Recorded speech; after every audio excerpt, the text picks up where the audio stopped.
Once an elephant was proud of the fact that he was big, so he started to bully all the other animals.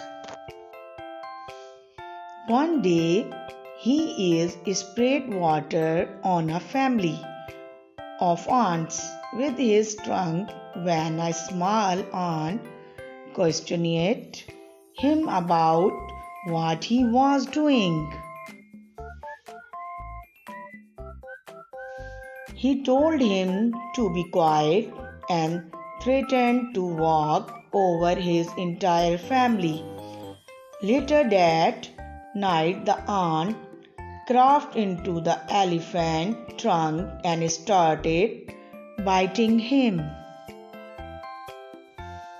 He bit until the elephant became restless and began screaming in pain.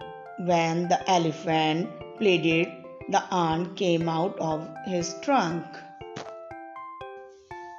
The elephant promised never to bully anyone else again.